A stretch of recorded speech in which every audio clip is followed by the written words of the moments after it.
প্রজ্ঞাপূর্ণ বক্তব্য হবে।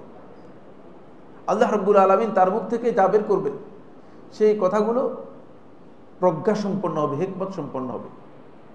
নর্মাল বক্তব্য হবে না, নর্মাল কথা হবে না।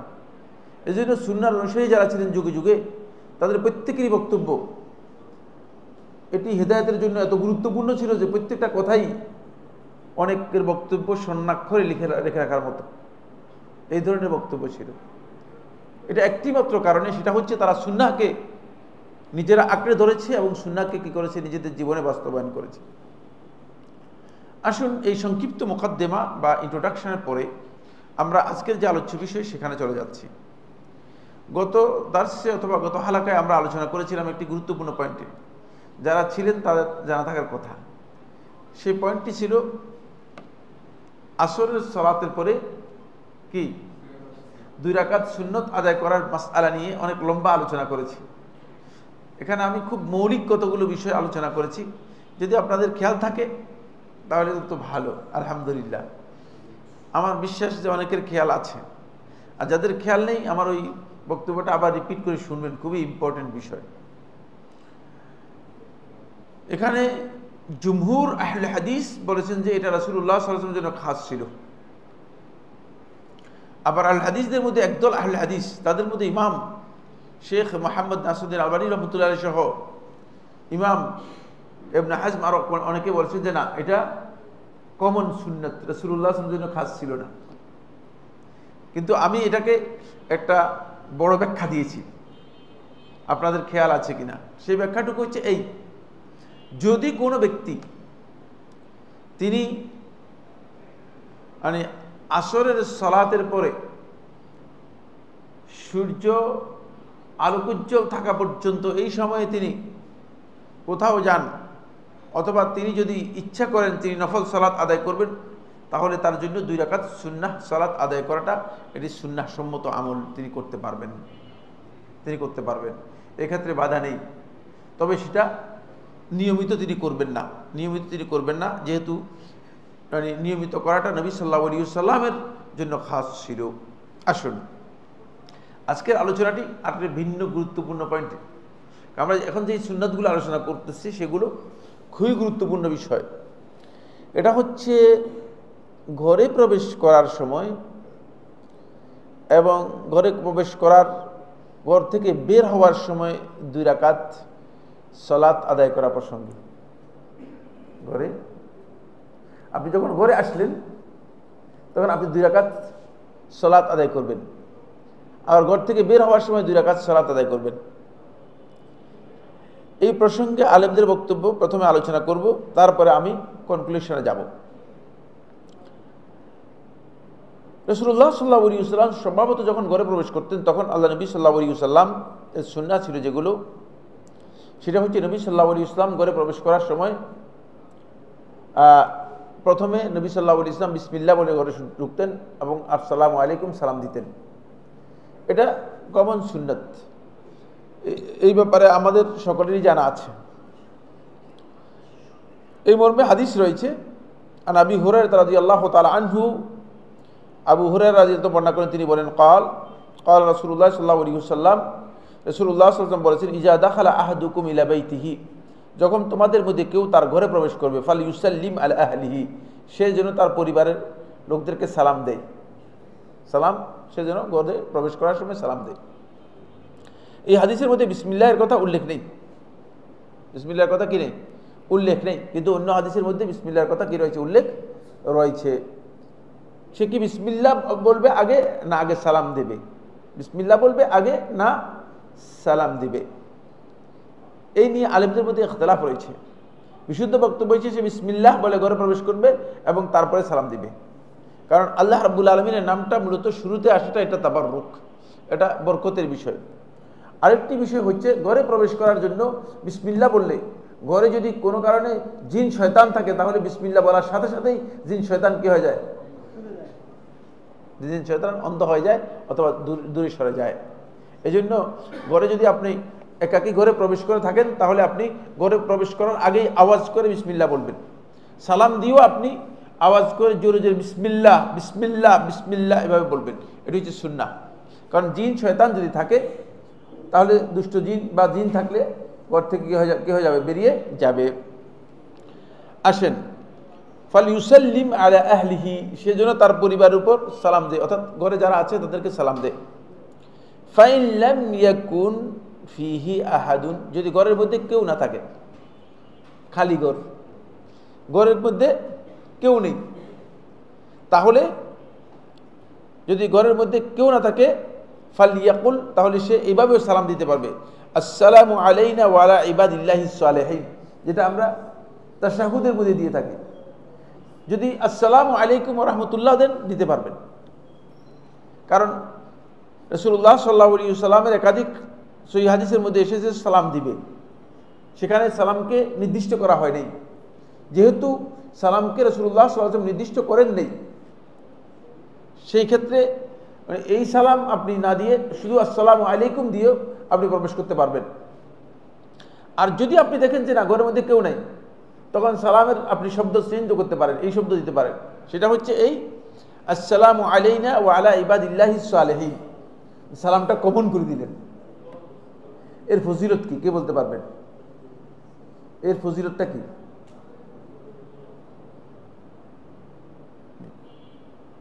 এই কথার ফজিলত কি, কে বলতে পারবে? এই আসসালামু আলাইনা ওয়া আলা ইবাদিল্লাহিস সালিহিন এর ফজিলত হচ্ছে মানে আল্লাহর যত নেক বান্দা আছে প্রত্যেকটা নেক বান্দার উপর সালাম দেওয়ার কারণে আপনি প্রত্যেকটা নেক বান্দা পরিমাণ একটি একটি করে সব আপনার আমলনামায় লিখে দেওয়া হবে। এটা আপনারা জানেন না? এটি আপনি মানে প্রত্যেকটি নেক বান্দা আল্লাহ তাআলার কত লক্ষ লক্ষ নেক বান্দা আছে আমরা জানি না।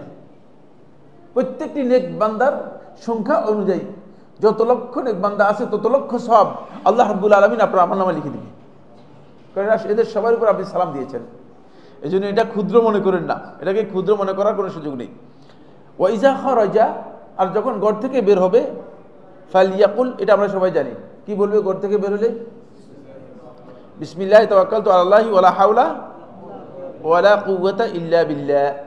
এটা মানে কমন আমাদের হাদিস দ্বারা, হাদিসটি মুসনাদ আল বাজ্জারের মধ্যে এসেছে, হাদিসটি শুআবুল ঈমানের মধ্যে ইমাম বাইহাকী রাহমাতুল্লাহ বর্ণনা করেছেন, হাফেজ ইসমাইল আত-তাইমি আল আসবাহানী রাহমাতুল্লাহ আলাইহি তারগিব ও তারহিবের মধ্যে বর্ণনা করেছেন।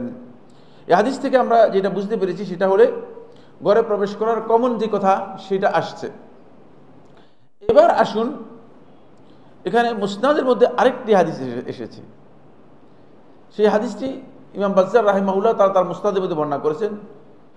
আন মুআজ ইবনে ফাদালা থেকে বর্ণিত, ক্বালা, তিনি বলেন, হাদ্দাসানি ইয়াহইয়া ইবনে আইয়ুব, আমার কাছে হাদিস বর্ণনা করেছে ইয়াহইয়া ইবনে আইয়ুব, আন বকর ইবনে আমর থেকে, আন সাফওয়ান ইবনে সুলাইম থেকে।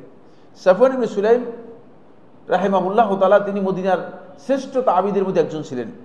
ক্বালা, তিনি বলেন, ক্বালা বকর বলছেন, হাসিবতুহু আন আবি সালামা, মানে বকর ইবনে আমর বলতেছে যে সাফওয়ান ইবনে সুলাইম বর্ণনা করেছেন আবি সালামা থেকে, আমি মনে করতেছি যে আমার খেয়াল করতেছে তিনি বলছেন আবু সালামা থেকে বর্ণনা করেছেন। আন আবু হুরায়রা থেকে, আনি নবী সাল্লাল্লাহু আলাইহি ওয়াসাল্লাম, নবী সাল্লাল্লাহু আলাইহি ওয়াসাল্লামের থেকে বর্ণনা করেন, ক্বালা, তিনি বলেন, ইজা খারাজতা মিন মানজিলিকা, যখন তুমি তোমার ঘর থেকে বের হবে, ফাসাল্লি রাকাতাইনি, তাহলে ঘর থেকে বের হওয়ার আগে 2 রাকাত নামাজ পড়ে বের হবে। এটা ওই আজকের যে আলোচ্য বিষয়, সেই আলোচ্য বিষয়ের এই হাদিস। যখন তুমি ঘর থেকে বের হবে, ইজা খারাজতা মিন মানজিলিকা, যখন তুমি তোমার ঘর থেকে বের হবে, ফাসাল্লি রাকাতাইনি, 2 রাকাত নামাজ পড়বে। তামনাআনিকা মাখরাজাস সু, এই 2 রাকাত নামাজ তোমাকে ঘর থেকে বের হওয়ার পরে যত প্রকার অনিষ্ট আছে সকল অনিষ্ট থেকে তোমাকে বারণ করবে, বাঁচিয়ে রাখবে। সুবহানাল্লাহ, মানে এই 2 রাকাত নামাজ কত গুরুত্বপূর্ণ দেখছেন। যখন ঘর থেকে বের হবে তখন তুমি 2 রাকাত নামাজ পড়বে, তারপরে ঘর থেকে বের হবে। ওয়াইজা দাখালতা মানজিলাকা, আর যখন তুমি তোমার ঘরের মধ্যে প্রবেশ করবে, ফাসাল্লি রাকাতাইনি, 2 রাকাত নামাজ পড়বে। তামনাআনিকা মাদখালাস সু, ঘরে প্রবেশ করার পর ঘরের মধ্যে যা সমস্যা আছে, অনিষ্ট আছে, সেগুলো থেকে এটা তোমাকে হেফাজত করবে, বাধা দেবে। তাহলে এটা খুবই গুরুত্বপূর্ণ, বোঝা যাচ্ছে। 1 নম্বর হচ্ছে এটা সুন্নাহ, দ্বারা সাব্যস্ত হয়েছে। হাদিসটি ইমাম বাজ্জার রহমতুল্লাহ বর্ণনা করে তিনি বলেন, হাজ আল হাদিস লা না'লামুহু ইউরবা আন আবি হুরায়রা ইল্লা মিন হাযাল ওয়াজহি। আবু হুরায়রা থেকে এই মানে সনদ ছাড়া অন্য সনদে বর্ণিত হয়েছে এটা আমার জানা নেই। তবে হাদিসটিকে ইমাম ইবনে হাজার রহমতুল্লাহ আলাই, হাফিজ মুনাবি রহমতুল্লাহ আলাই এবং শেখ নাসিরুদ্দিন আলবানী রহমতুল্লাহ হাদিসটিকে সনদ সহি বলেছেন। আমি সেটা হাদিসের সনদ আপনাদের সামনে আলোচনা করব, কারণ যেহেতু হাদিসের সনদটা এখানে খুবই গুরুত্বপূর্ণ।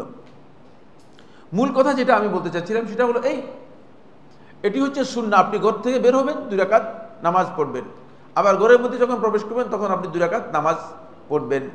এটা এত গুরুত্বপূর্ণ যে মানে আপনি ঘরে প্রবেশ করলে ঘরে যদি কোনো অনিষ্ট থাকে সে অনিষ্ট থেকে আপনাকে হেফাজত করবে, আবার বাইরে হওয়ার পরে আপনার কোনো অনিষ্ট যদি আপনার থাকে সে অনিষ্ট থেকে আপনাকে কী করবে, হেফাজত করবে। তাহলে এই হাদিসের ফজিলত অনেক বেশি। এখন আপনি জানবেন যেটা সেটা হলো এই হাদিসের কে আহলুল ইলমের মধ্যে কে হাদিসের সনদকে শক্তিশালী বলেছেন। কেন এই আলোচনা করব, তার কারণ হচ্ছে হাদিসটা মামুল বিহি হওয়ার জন্য শর্ত হচ্ছে আমাদের কাছে কি, হাদিসটা শুদ্ধ হতে হবে, হাদিসটা সহি হতে হবে। মানে হাদিস বললাম খুব ভালো, কিন্তু হাদিস যদি সনদের দিক থেকে শুদ্ধ না হয়, যতই ভালো বলি না কেন এটা কাজে আসবে কিনা, এটা আমরা আমল করতে পারবো না, এটা আমাদের কাছে কি হবে না, মামুল বিহি হবে না, আমলযোগ্য হবে না। আসেন, 1 নম্বর হচ্ছে হাফেজ হাইসামি রহমতুল্লাহ আলাইহি বলেন। হাফেজ হাইসামি রহমতুল্লাহ আলাইহি তার একটি কিতাব রয়েছে মাজমাউজ যাওয়ায়েদ ওয়া মানবাউল ফাওয়ায়েদ। সেই কিতাবের মধ্যে হাফেজ হাইসামি রহমতুল্লাহ আলাইহি বলেন মাজমাউজ যাওয়ায়েদের মধ্যে, রাওয়াহুল বাজ্জার, ইমাম বাজ্জার তার মুসনাদের মধ্যে বর্ণনা করেছেন, ওয়া রিজালুহু মুআসসাকুন, এর বর্ণনাকারীগণ সবাই বিশ্বস্ত। এটা কে বলেছেন? ইমাম হাইসামি রহমতুল্লাহ আলাইহি। قال المناوي رحمه الله تعالى, ইমাম মুনাবি রহমতুল্লাহ আলাইহি বলেন, قال ابن حجر, ইবনে হাজার হচ্ছে হাফেজ ইবনে হাজার, হাদিসুন হাসান, এটি হাসান হাদিস। ওলাউলা শাক্কু বাকরিন লাকান আলা শারতি সহিহ। ওই যে বকর ইবনে যায়েদ সন্দেহ করেছে আবু সালামা থেকে না আবু হুরায়রা থেকে, যদি এই সন্দেহটুকু না থাকতো, দেখছেন মুহাদ্দিসিনগণ হাদিস গ্রহণ করার ক্ষেত্রে কত সূক্ষ্ম দৃষ্টিভঙ্গি অবলম্বন করতেন। হাফেজ ইবনে হাজার রহমতুল্লাহ আলাইহি বলতেছেন, ওলাউলা শাক্কু বকর যদি এই সন্দেহটা না করতো, যদি সরাসরি বলতো যে আবু হুরায়রা থেকে বর্ণিত, তাহলে সহি বুখারী অথবা সহি মুসলিমের শর্ত অনুযায়ী হাদিসটা সহি হয়ে যেত। কিন্তু সামান্য সন্দেহ করার কারণে হাদিসটা বলতেছে যে হাসান। দেখছেন কত গুরুত্ব দিয়েছে, সামান্য সন্দেহ। তিনি কি বর্ণনা করার ক্ষেত্রে আন আবি সালামা বলছে না আন আবি হুরায়রা বলছে, শুধু একটু সন্দেহ হয়েছে। একটু সন্দেহকে মুহাদ্দিসিন কেরামগণ সামান্যভাবে দেখেন নাই। এটার কারণে বলতেছেন হাফেজ ইবনে হাজার রহমতুল্লাহ আলাইহি ফয়জুল কাদিরের প্রথম খণ্ডে 334 পৃষ্ঠায় যে হাদিসুন হাসানুন। قال الشيخ الألباني رحمه الله تعالى, শেখ মুহাম্মদ নাসিরউদ্দিন আলবানী রহমতুল্লাহ আলাইহি এই হাদিস প্রসঙ্গে বলেন, ওয়াহাদা ইসনাদুন জাইয়্যিদ, এই সনদটি উত্তম। রিজালুহু সিকাতুন রিজালুল বুখারী, এর বর্ণনাকারীগণ সবাই সহিহ বুখারীর বর্ণনাকারীদের অন্তর্ভুক্ত। মানে এদের রাওয়ায়াত সবগুলো বুখারী, কিন্তু বুখারীর রাওয়ায়াত বর্ণনাকারী যদি হয় তাহলে আর প্রশ্ন উত্থাপন করা কি নয়, সহজ নয়। মানে ওয়াফি ইয়াহিয়া ইবনে আইয়ুব আল মিসরি কালামুন ইয়াসির লা ইয়াদুর, শুধু ইয়াহিয়া ইবনে আইয়ুব সম্পর্কে সামান্য কথা আছে। এটা কে বলতেছেন? নাসিরউদ্দিন আলবানী রহমতুল্লাহ বলছেন লা ইয়াদুরু, কিন্তু এটা ক্ষতি করবে না, মানে এটা ক্ষতিকর নয়। যে কথা আছে ইয়াহিয়া ইবনে আইয়ুব সম্পর্কে, এটা সনদের দিক থেকে ক্ষতির কারণ নয়। এজন্য সিলসিলা আল হাদিসে সহিহার মধ্যে 3য় খণ্ডের 315 পৃষ্ঠায় তিনি হাদিসটিকে জাইয়্যিদ বলেছেন। ওয়াকাদ সুইলা শেখ ইবনে উসাইমিন রাহিমাহুল্লাহু তাআলা, এই মাসআলা, এই প্রসঙ্গে শেখ ইবনে উসাইমিন রাহমাতুল্লাহি আলাইহিকে প্রশ্ন করা হয়েছে, জিজ্ঞেস করা হয়েছে, মা সিহহাতু হাযাল হাদিস, শেখ এই যে হাদিসটা আমরা শুনতে পাই যে মসজিদ ঘর থেকে যখন বের হবে তখন 2 রাকাত নামাজ পড়বে, আর ঘরে প্রবেশ করবে তখন কি 2 রাকাত নামাজ পড়বে, এই যে হাদিস শুনতে পাই, এই হাদিস সম্পর্কে আপনি বলবেন এই হাদিসটা অবস্থানটা কি? ইজা খরাজতা মিন মানজিলিকা ফাসাল্লি রাকাতাইনি তামনাআনিকা মিন মাখরাজিস সু, ওয়া ইজা দাখালতা ইলা মানজিলিকা ফাসাল্লি রাকাতাইনি তামনাআনিকা মিন মাদখালিস সু, ঘর থেকে বের হলে তুমি 2 রাকাত নামাজ পড়বে, ঘর থেকে ঘরে প্রবেশ করলে 2 রাকাত নামাজ পড়বে। ফাআজাবা রাহিমাহুল্লাহু তাআলা, শেখ ইবনে উসাইমিন রাহমাতুল্লাহ আলাইহি উত্তর দিয়েছেন। শেখ রাহমাতুল্লাহ আলাইহি বক্তব্য শুনেন, হাযাল হাদিসু গায়রু সহিহ, এই হাদিসটা সহিহ নয়। এটা কার বক্তব্য বলতেছি? শেখ ইবনে উসাইমিনের। ওয়ালা ইউমালু বিহি, এটা আমলযোগ্য নয়। লাকিন্নাল ইনসানা মা'মুরুন ইজা দাখালা বাইতাহু আন ইয়াতাসাওয়াকা আউওয়ালা মা ইয়াদখুলু সুম্মা ইউসাল্লিমু আহলিহি। মানুষ মানে স্বাভাবিকভাবে নবী সাল্লাল্লাহু আলাইহি ওয়াসাল্লামের সুন্নাহ থেকে যেটা আমরা পেয়েছি সেটা হলো মানুষদেরকে নির্দেশ দেওয়া হয়েছে যে ইজা দাখালা বাইতাহু, সে যখন ঘরে প্রবেশ করবে তখন সে মিসওয়াক করবে, ঘরে প্রবেশ করবে মিসওয়াক করবে। এবং আউয়াল মা ইয়াদখুল, সর্বপ্রথম যখন ঘরে প্রবেশ করবে, সুম্মা ইউসাল্লিমু আলা আহলিহি, তারপর সে তার পরিজনকে সালাম দিবে। লিআন্না নবী সাল্লাল্লাহু আলাইহি ওয়াসাল্লাম, কেননা নবী সাল্লাল্লাহু আলাইহি ওয়াসাল্লাম কানা আউয়াল মা ইয়াবদাউ বিহি ইজা দাখালা বাইতাহু ইয়াতাসাওয়াক, নবী সাল্লাল্লাহু আলাইহি ওয়াসাল্লাম যখন ঘরে প্রবেশ করতেন তখন নবী সাল্লাল্লাহু আলাইহি ওয়াসাল্লাম প্রথমেই মিসওয়াক দিয়ে শুরু করতেন। এই মর্মে সহিহ হাদিস পাওয়া গেছে, এই মর্মে কি পাওয়া গেছে? সহিহ হাদিস পাওয়া গেছে। সুম্মা ইউসাল্লিমু আলা আহলিহি, তারপর তিনি তার পরিবারের পরিজন যারা আছে তাদেরকে সালাম দিতেন। এটা ফতোয়া নূরুল আলা দারবের দ্বিতীয় খণ্ডের 543 পৃষ্ঠায় এসেছে। ফতোয়া নূরুল আলা দারবের দ্বিতীয় খণ্ডের 543 পৃষ্ঠায় এসেছে। তাহলে শেখ ইবনে উসাইমিন রাহমাতুল্লাহ আলাইহি হাদিস সম্পর্কে কি বলেছেন? বলেছেন হাদিসটা সহিহ নয় এবং কি না, হাদিসটা আমলযোগ্য নয়। মা রাওয়াহু ইবনে হিব্বান, কিন্তু এই হাদিসটা ইবনে হিব্বান রাহমাতুল্লাহ আলাইহি তিনি তার কিতাব সহিহর মধ্যে, সহিহ ইবনে হিব্বানের মধ্যে বর্ণনা করেছেন। কামা ফিল ইহসান, যেমন ইহসানের 6ষ্ঠ খণ্ডের 260 পৃষ্ঠায় তিনি বর্ণনা করেছেন। তিনি বর্ণনা করে এই হাদিসের একটা অধ্যায় করেছেন, একটা অধ্যায় হাদিসের একটা পরিচ্ছেদ অথবা অধ্যায় গেছেন। তাহাতা বাব যিকরু মা ইউস্তাহাব্বু লিল মার, এখানে উল্লেখ করা হয়েছে মা ইউস্তাহাব্বু লিল মাররি, যেটা মুস্তাহাব একজন মানুষের জন্য। ইজা আরাদাল খুরুজা মিন বাইতিহি, যখন ঘর থেকে বের হওয়ার ইচ্ছা করবে, আন ইউআদ্দিআহু বিরাকাতাইনি, 2 রাকাত নামাজ পড়ে কি করবে? ঘরকে ত্যাগ করবে। এখান থেকে বোঝা যায় ইবনে হিব্বান রাহমাতুল্লাহ হাদিসটিকে কি বলেছেন? যেহেতু সহিহ করেছেন, শুধু সহিহ করেছেন তা নয়, সহিহ ঘোষণা করেছেন তা নয়, তিনি একটা অধ্যায় দিয়েছেন, যে অধ্যায়ের মূল উদ্দেশ্য হচ্ছে যে কোনো ব্যক্তি যখন ঘর থেকে বের হবে তখন তাহলে তিনি কি করবেন? 2 রাকাত নামাজ পড়ে ঘর থেকে বের হবেন। আসেন ইবনে হিব্বান কি বলেছেন দেখুন। قال اخبرنا محمد بن الحسن ابن مكرم بالبصرة, বসরাতে মুহাম্মদ ইবনে হাসান ইবনে মুকরিম আমার কাছে বর্ণনা করেছেন। হাদাসানা আবু বকর ইবনে আবি শাইবা, মানে আমার কাছে হাদিস বর্ণনা করেছেন আবু বকর ইবনে আবি শাইবা। আবু বকর ইবনে আবি শাইবা সিকা, মানে তারপরে মুহাম্মদ ইবনে হাসান ইবনে মুকরিম বিল বসরা, তিনি হচ্ছেন ইবনে হিব্বানের ওস্তাদ, তিনিও সিকা। قال حدثنا শরীক সিকা আনিল মিকদাদ ইবনে শুরাই, আনিল মিকদাম ইবনে শুরাই, মিকদাম ইবনে শুরাই থেকে, আন আবিহি, তার বাপ থেকে, আন আয়েশা থেকে, কালা কুলতু লাহা, আয়েশা রাদিয়াল্লাহু আনহা, কুলতু লাহা, তাকে বললাম, বিআইয়ি শাইইন কানা ইয়াবদা রাসূলুল্লাহ সাল্লাল্লাহু আলাইহি ওয়াসাল্লাম ইজা দাখালা আলাইকি, রাসূলুল্লাহ সাল্লাল্লাহু আলাইহি ওয়াসাল্লাম বিআইয়ি শাইইন ইজা দাখালা আলাইকি, যখন রাসূলুল্লাহ সাল্লাল্লাহু আলাইহি ওয়াসাল্লাম ঘরে প্রবেশ করতেন কি দিয়ে রাসূলুল্লাহ সাল্লাল্লাহু আলাইহি ওয়াসাল্লাম শুরু করতেন? কিভাবে ঘরে প্রবেশ করলে রাসূলুল্লাহ সাল্লাল্লাহু আলাইহি ওয়াসাল্লাম আমলটা কেমন ছিল, শুরুটা কি ছিল? রাসূলুল্লাহ সাল্লাল্লাহু আলাইহি ওয়াসাল্লাম যখন ঘরে প্রবেশ করতেন কিভাবে শুরু করতেন? ওয়াইজা খারাজা মিন ইনদিক, যখন ঘর থেকে বের হতেন রাসূলুল্লাহ সাল্লাল্লাহু আলাইহি ওয়াসাল্লাম কিভাবে কি করতেন? তাহলে এই হাদিস থেকে বোঝা যাচ্ছে যে রাসূলুল্লাহ সাল্লাল্লাহু আলাইহি ওয়াসাল্লাম কিভাবে করতেন সেটা বলছেন। ক্বালাত, তখন উম্মুল মুমিনিন আয়েশা রাদিয়াল্লাহু আনহা বর্ণনা করেন, তিনি বলেন, কানা ইয়াবদাউ ইজা দাখালা বিসওয়াক, যখন রাসূল সাল্লাল্লাহু আলাইহি ওয়াসাল্লাম ঘরে প্রবেশ করতেন তখন তিনি মিসওয়াক দিয়ে শুরু করতেন, মিসওয়াক দিয়ে শুরু করতেন। কিন্তু মিসওয়াকের পরে আয়েশা রাদিয়াল্লাহু আনহা এই কথা বলেন নাই যে তিনি সালাত পড়তেন না, এই কথা উল্লেখ করেন নাই। ওয়া ইজা খারাজা সাল্লা রাকাতাইনি, আর যখন বের হতেন তখন 2 রাকাত নামাজ পড়ে বের হতেন, যখন বের হতেন তখন 2 রাকাত নামাজ পড়ে বের হতেন। এই হাদিসের মধ্যে দেখা যাচ্ছে সেটা হলো এই হাদিসে বের হওয়ার ব্যাপারে 2 রাকাতের কথা উল্লেখ রয়েছে, এই হাদিসে 2 রাকাতের কথা বের হওয়ার ব্যাপারে উল্লেখ রয়েছে। ফলে ইমাম ইবনে হিব্বান রাহমাতুল্লাহ আলাইহি যখন ওই যে অধ্যায়টা উল্লেখ করেছে, অধ্যায় দেখেন, অধ্যায়ের মধ্যে বলেছে ইউস্তাহাব্বু লিল মাররি, একজন ব্যক্তির জন্য মুস্তাহাব হচ্ছে ইজা আরাদাল খুরুজা মিন বাইতিহি, যখন ঘর থেকে বের হওয়ার ইচ্ছা করবে, আন ইউআদ্দিআহু বিরাকাতাইনি, 2 রাকাত পড়ে ঘরকে বিদায় দিয়ে তারপরে বের হবে। 2 রাকাতের মাধ্যমে ঘর থেকে কি হবে? বিদায় নিবে।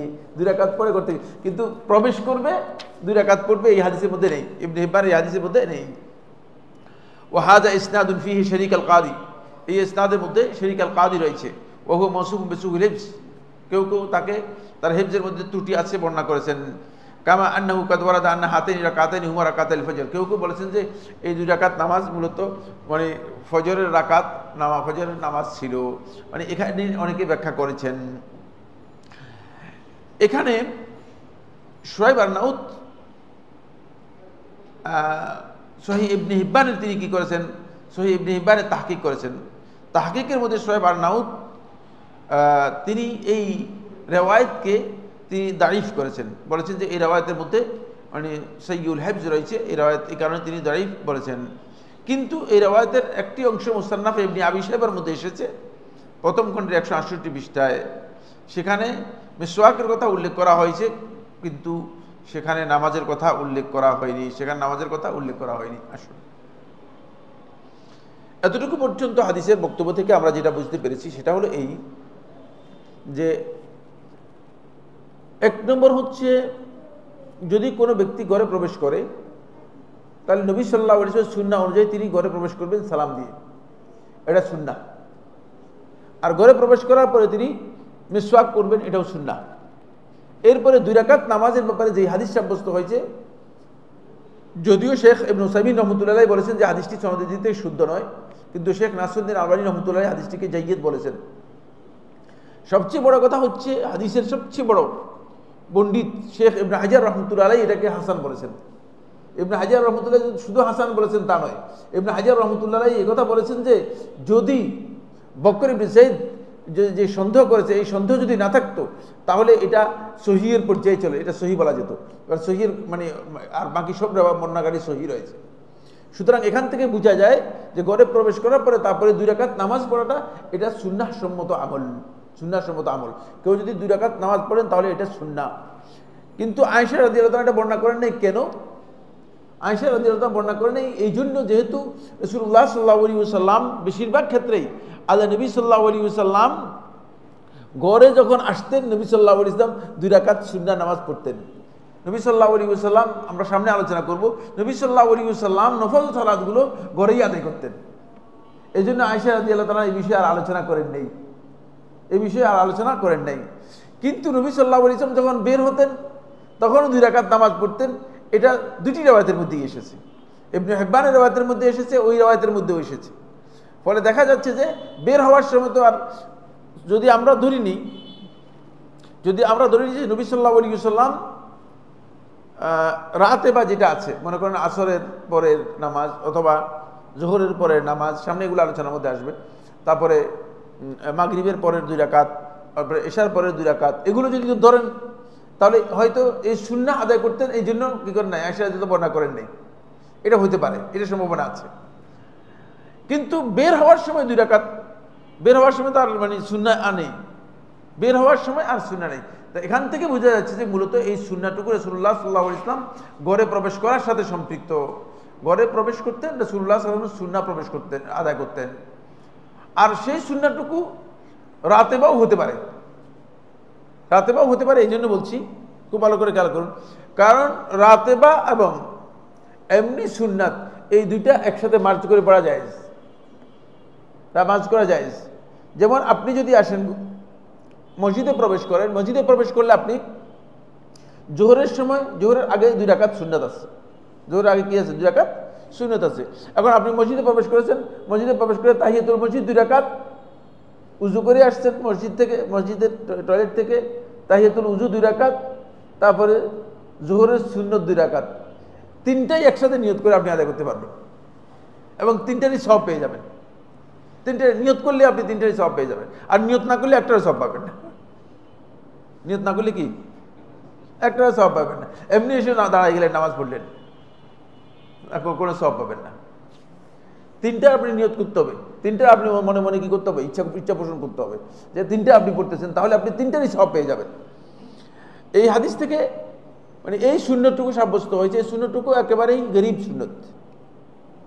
গরিব সুন্নত বললাম এই জন্য, গরিব মানে গরিব অর্থ বুঝুন তো আপনারা, গরিব মানে ভিক্ষুক না, গরিব মানে কি, গরিব অর্থ কি, হ্যাঁ অপরিচিত। ইয়েস, গরিব শব্দের সাথে হচ্ছে অপরিচিত।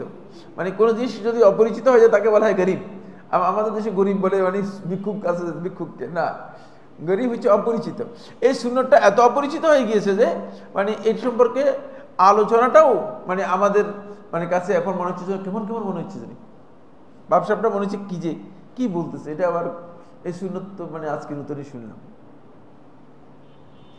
কারণ হচ্ছে এই সুন্নতকে সাপোর্ট করে যাচ্ছে রাসূলুল্লাহ সাল্লাল্লাহু আলাইহি ওয়াসাল্লামের সহিহ হাদিস, আরো সহিহ হাদিস রয়েছে। ওই হাদিস হচ্ছে রাসূলুল্লাহ সাল্লাল্লাহু আলাইহি ওয়াসাল্লাম লা তাজআলু বুয়ুতাকুম কুবুরা সাল্লু ফি বুয়ুতিকুম, তোমরা তোমাদের ঘরগুলোতে সালাত, নফল সালাত আদায় করো। লা তাজআলু বুয়ুতাকুম কুবুরা, তোমরা তোমাদের ঘরগুলোকে কবরে পরিণত করো না, তোমরা তোমাদের ঘরগুলোকে কবরে পরিণত করো না। তাহলে বোঝা যাচ্ছে যে নফল সালাত আল্লাহ রাসূল সাল্লাল্লাহু আলাইহি ওয়াসাল্লাম ঘরে পড়ার ব্যাপারে বলেছেন, ঘরে পড়ার ব্যাপারে বলেছেন। যেহেতু রাসূলুল্লাহ সাল্লাল্লাহু আলাইহি ওয়াসাল্লামের বক্তব্য আছে ঘরে নফল সালাত পড়ার ব্যাপারে, তাই ঘরে নফল সালাতটা সুন্নাহ দ্বারা কি হয়েছে, সাব্যস্ত হয়েছে। ওয়ালা তাজআলু বুয়ুতাকুম মাকাবিরা অথবা কুবুরা, তোমরা তোমাদের ঘরগুলোকে কবরে পরিণত করো না। কবরে পরিণত করো না অর্থ কি? হ্যাঁ কি মানে কবরে পরিণত করে না, এর অর্থ হচ্ছে এই মানে কবরের স্থানে সালাত আদায় করা জায়েজ নেই। সুতরাং যারা কবরের মধ্যে গিয়ে সালাত আদায় করতেছেন, অথবা কবরের স্থানের মধ্যে মসজিদ নির্মাণ করতেছেন, অথবা মসজিদের সাথে কবর অথবা কবরের মানে পাশে মসজিদ নির্মাণ করেছেন, এদের সালাত হবে না। এদের সালাত কি হ্যাঁ হবে না। রাসূল সাল্লাল্লাহু আলাইহি ওয়াসাল্লাম বলতেছেন ওয়ালা তাজআলু বুয়ুতাকুম কুবুরা, কারণ কবরের মধ্যে সালাতের জায়গা নেই, এই জন্য রাসূলুল্লাহ সাল্লাল্লাহু আলাইহি ওয়াসাল্লাম নিষেধ করে দিয়েছেন। বেশিরভাগ মসজিদের মধ্যে মসজিদের লোকেরা আসে, মসজিদের মধ্যে অবস্থা এমন যে মসজিদে আর কবরস্থান এক। কোনো কোনো জায়গায় কবরস্থান নিচে মসজিদ উপরে, এটাকে দেখছেন কিনা কেউ? হ্যাঁ, এই লোকগুলো কোথেকে আসছে আসলে? জঙ্গল থেকে তো এরকম লোক আসেনি, ঢাকা শহরের মধ্যে আছে। আপনারা মনে করতেছেন আমি মানে আসমান থেকে গেছি না, আমি এখানকার লোক, মানে ঢাকা শহরের মধ্যেই আছে। নিচে কবরস্থান আমি জানি না, আপনাকে বলিনি বলার জন্য কোথায় আছে, ঠিক আছে? আমরা বলতে চাচ্ছি না যেটা, কিন্তু ঢাকা শহরের মধ্যে আছে, নিচে কবরস্থান, উপরে কি? উপরে মসজিদ। আরেক জায়গায় দেখলাম যে মানে কবর এই পাশ দিয়ে কবর পুরাটা, আর মাঝখান দিয়ে মসজিদ। মুসল্লিরা কবরের দিকে ফিরে নামাজ আদায় করতেছে। নামাজ পুরাটাই বরবাদ, নামাজ পুরাটাই কি বরবাদ, নামাজ পুরাটাই বরবাদ। সুতরাং সালাত সম্পর্কে আসলে জ্ঞান নেই, এই জন্য মানুষ মনে করেছে যে কবরস্থান যেটা সালাতের জায়গাও সেটা। মসজিদ আর কবরস্থান এটা দুইটা একই জিনিস। মানে এমন জ্ঞান আমাদের মধ্যে আসছে যে মসজিদ আর কবরস্থানকে আমরা কি করেছি, একসাথে মিলিয়ে নিয়েছি। এটা হলো আমাদের 3 নম্বর পয়েন্ট। 4 নম্বর পয়েন্ট আজকে আলোচনার প্রথম পয়েন্ট, মানে দ্বিতীয় পয়েন্টটা এটা অবশ্য অনেকের কাছে পরিচিত, অবশ্য অনেকের কাছে বেশ মানে পরিচিত হলেও কিন্তু আমল নেই। মানে পরিচিত ঠিক আছে, কিন্তু আমার কাছেও আমল নেই, আপনাদের কাছেও আমল নেই। আমরা যখন আলোচনা করবো তখন দেখবি যে আসলে আমল নেই। সেটা হচ্ছে ঘুম থেকে জাগার পরে আল ইস্তিনসার সালাস মাররাত, 3 বার নাকে পানি দিয়ে নাক পরিষ্কার করে নেয়া, এটি ওয়াজিব। জুমহুর আলেমদের মধ্যে, জুমহুর আহলে হাদিসগণ এটাকে ওয়াজিব বলেছেন। ঘুম থেকে ওঠার পরে, ঘুম থেকে ওঠার পরে 2টি সুন্নাহ। একটি সুন্নাহ হচ্ছে ঘুম থেকে ওঠার পরে আপনি 2 হাতের কবজি পর্যন্ত 3 বার ধৌত করে নেবেন। বেশিরভাগ লোককে ঘুম থেকে ওঠার পরেই প্রথম হয়তো কেউ মোবাইলে কথা বলতেছে, অথবা বেশিরভাগ লোক নাস্তা খাওয়ার জন্য গিয়ে বসে রয়েছে, কিন্তু হাতও ধোয় নাই, মুখও ধোয় নাই।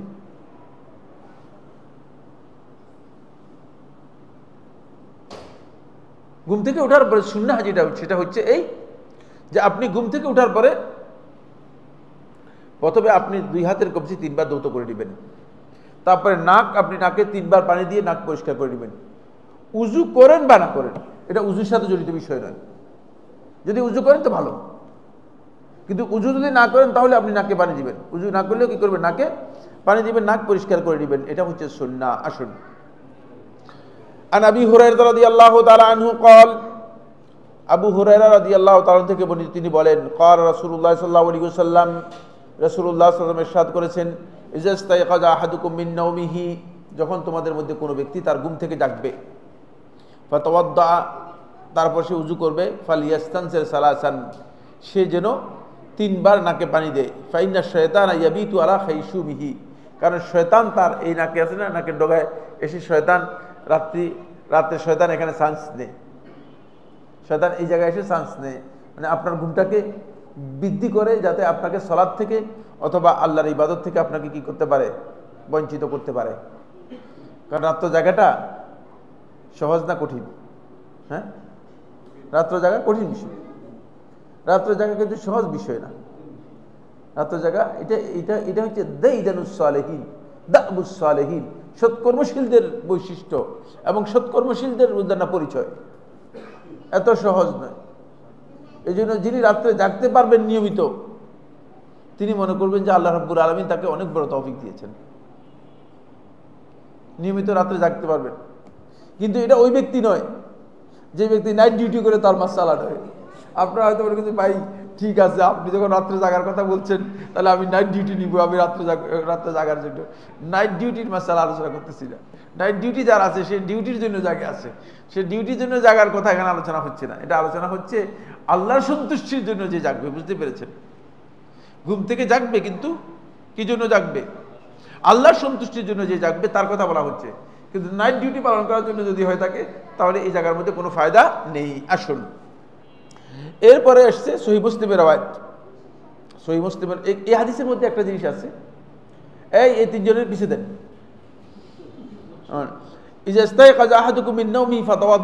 এই হাদিস থেকে বোঝা যায় ঘুম থেকে উঠার পরে উজু করলে এই কাজটা করবে, মানে উজুর সাথে যুক্ত করা হয়েছে। এই জন্য উজুর সাথে যুক্ত করা হয়েছে। মূলত এখানে সুন্নাহ হচ্ছে ঘুম থেকে উঠে উজু করা, এটাও সুন্নাহ। মানে আপনি ঘুম থেকে উঠার পরে উজু না করাটা, অধিকাংশ লোককে দেখা যায় যে ঘুম থেকে উঠে উজু করে না, এটাও কিন্তু সুন্নাহ। মানে যেমনিভাবে নাকে পানি দিবে ঠিক তেমনিভাবে উজু করাটাও কি, এটাও সুন্নাহ। ঘুম থেকে উঠে তিনি অন্য কাজ করতেছেন। আর বিশেষ করে মহিলাদেরকে আপনি দেখতে পাবেন যে ঘুম থেকে উঠে উজুও করে না, গোসল করে না, এরপরে দুপুরে গিয়ে গোসল করে। হয়তো হতে পারে যে গোসল ফরজ হয়ে গিয়েছে, কিন্তু দুপুরে গিয়ে গোসল করে। আপনি দেখবেন যে অনেক অলসতা রয়েছে, অনেক অলসতা রয়েছে, বেখবর পুরা। এটা একেবারেই সুন্নাহ পরিপন্থী কাজ, একেবারেই সুন্নাহ পরিপন্থী কাজ। প্রথম কাজই হচ্ছে ঘুম থেকে উঠার পরে দুনিয়ার যত কাজ আছে সবগুলো স্টপ করে প্রথম কাজ হচ্ছে কি, উজু করবে। যদি উজু করতে না পারেন, মানে উজু করার কোনো সমস্যা থাকে, সমস্যা থাকতে পারে, পানির সমস্যা থাকতে পারে, অন্য সমস্যা থাকতে পারে, যদি উজু করার সমস্যা থাকে তাহলে তিনি দুই হাতের কবজি পর্যন্ত ধুয়ে নাকে কি করবেন, নাকে 3 বার পানি দিবেন। অবশ্যই তাকে নাকে পানি দিতে হবে। আসুন হাদিসটা পড়িনি, একদম পরিপূর্ণ হাদিসগুলো সবগুলো পড়ে তারপর আমি মুলাখাস কথা কি হবে সেটা বলে দিচ্ছি। সহিহ মুসলিমের রওয়ায়াতের মধ্যে এসেছে আন আবি হুরায়রা রাদিয়াল্লাহু তাআলা আনহু আন্না নবী সাল্লাল্লাহু আলাইহি ওয়াসাল্লাম قال, আবু হুরায়রা থেকে বর্ণিত তিনি বলেন রাসূলুল্লাহ সাল্লাল্লাহু আলাইহি ওয়াসাল্লাম ইরশাদ করেছেন, ইজা ইস্তাইকাযা আহাদুকুম মিন মানামিহি, যখন তোমাদের মধ্যে কোনো ব্যক্তি তার ঘুম থেকে জাগবে, ফালিয়াস্তানসির সালাসা মাররাত, সে যেন 3 বার নাকে পানি দেয়। এখানে উজুর কথা আছে? এই রিওয়ায়াতের মধ্যে উজুর কথা নেই, দেখছেন? আগের রিওয়ায়াতটা মুকাইয়াদ, মুকাইয়াদ বলা হয় থাকে, মানে উজু সহ উল্লেখ করা হয়েছে। আর পরের রিওয়ায়াতটা মুতলাক, উন্মুক্ত রাখা হয়েছে, বলে দেওয়া হয়েছে ঘুম থেকে উঠলেই কি করবে, ফালিয়াস্তানসির সালাসান, সে যেন 3 বার নাকে পানি দেয়। ফাইন্না শায়তান ইয়াবিতু আলা খায়াশিমিহি, কারণ শয়তান তার নাকের ডগায় কি করে, রাত্রি যাপন করে থাকে।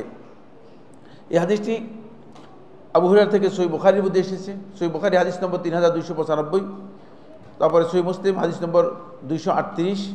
এবং এই হাদিস থেকে দুটি জিনিস প্রমাণিত হয়েছে। একটি জিনিস প্রমাণিত হয়েছে, যদি কেউ উজু না করে থাকে তাহলে তিনি নাকে পানি দিলেই যথেষ্ট হবে, নাকে পানি দিতে হবে, মানে নাকে পানি দিতে হবে। আর যদি সুন্নাহ, এটাও সাব্যস্ত হয়েছে, সুন্নাহ হচ্ছে তিনি কি করবেন, উজু করে নেবেন। সুন্নাহ হচ্ছে তিনি উজু করে নেবেন। সহিহ বুখারীর একক রিওয়ায়াতের মধ্যে এসেছে, সহিহ বুখারীর একক একটি রিওয়ায়াতের মধ্যে এসেছে, সেটা আগের রিওয়ায়াতের মতোই। সেটা হলো এই, যদি উজু করে সেই যেন মানে নাকে পানি দেয়, এবং রাসূলুল্লাহ সাল্লাল্লাহু আলাইহি ওয়াসাল্লাম এই কথা বলেছেন। ইমাম সানানী রহমতুল্লাহ আলাইহি তিনি বলেন, আল হাদিসু দলিলুন আলা উজুবুল ইস্তিনসার ইনদাল কিয়াম মিনান নাওমি মুতলাকান। এই হাদিস থেকে স্পষ্ট বোঝা যায়, এই হাদিস হচ্ছে দলিল আলা উজুবুল ইস্তিনসার, নাকে পানি দেওয়াটা ওয়াজিব হওয়ার ব্যাপারে, ইনদাল কিয়াম মিনান নাওমি মুতলাকান, ঘুম থেকে উঠার পর নাকে পানি দেওয়ার ব্যাপারে, মুতলাকান মানে উজু করবেন বা না করবেন এটা বাদ দিয়ে, মানে কমন, উজু করবেন অথবা না করেন, আপনার নাকে পানি দিতে হবে, এটা ওয়াজিব। এটা ইমাম সানানী এই বক্তব্য দিয়েছেন।